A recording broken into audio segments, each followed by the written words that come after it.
che non potrebbe mai nascere tra me e te, no, Lui potrebbe essere mio figlio. Già stanno dicendo.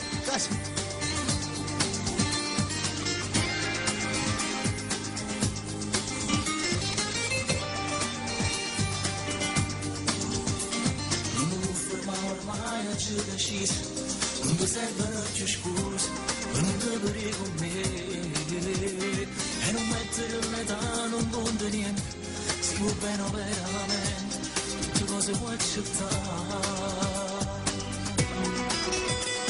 Io non voglio rimanere sull'attrazione, già sta vita mi ha battuta e non voglio più soffrire, se a te mi sento libero in tuo cuore, lo fai sentire importante quando sto insieme a te, solamente un'amicizia mi tiene. In giro tu a stupare non sanno amore, non trattarmi come fossi solo semplice avventura, non ci dire che sto male, non mi era successo mai una donna come te.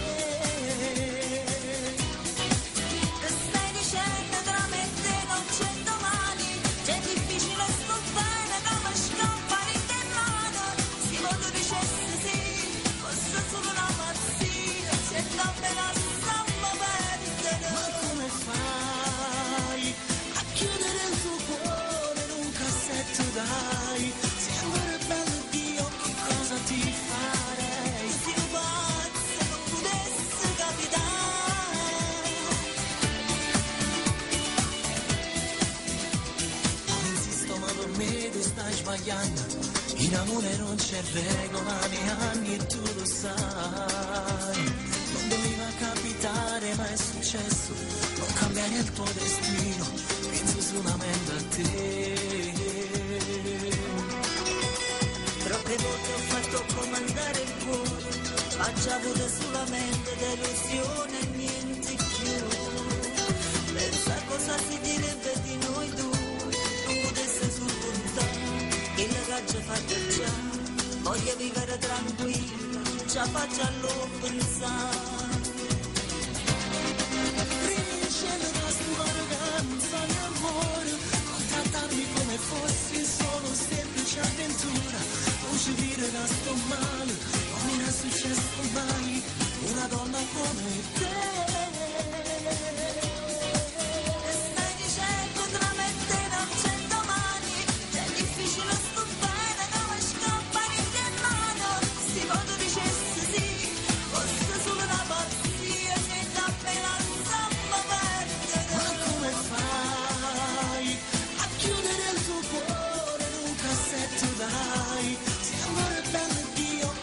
Ti farei così un pazzo se non potesse capitare.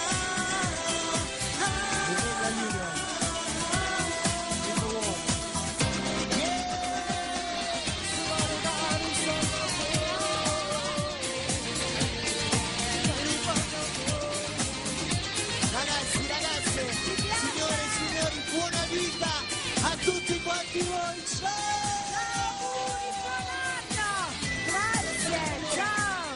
E ovviamente non poteva mancare il nostro caro amico Raffaello. Ciao Eleonora, come stai? Io sto bene, guarda, ho un pensierino per te. Il tuo cuore? È il mio cuore con due colombe, il simbolo della pace e l'amore, dato che è una serata di beneficenza, quindi doniamo l'amore a chi ne ha bisogno. Ma tu Raffaello fai anche tramite le canzoni, ma tu no? Raffaello fai beneficenza della vita privata, ma la verità tutti sempre, dicono ma tu la fai questa beneficenza? Sempre assolutamente sì. Sempre. Che tu, Sì, guarda. Ti chiamano il valido. Hanno dato il pavillon. Sì, molto in. Da Monte Carlo, sì. Las Vegas. Questo non è il primo anno, se non erro, che partecipa a questo. No, ho sempre partecipato in questa manifestazione.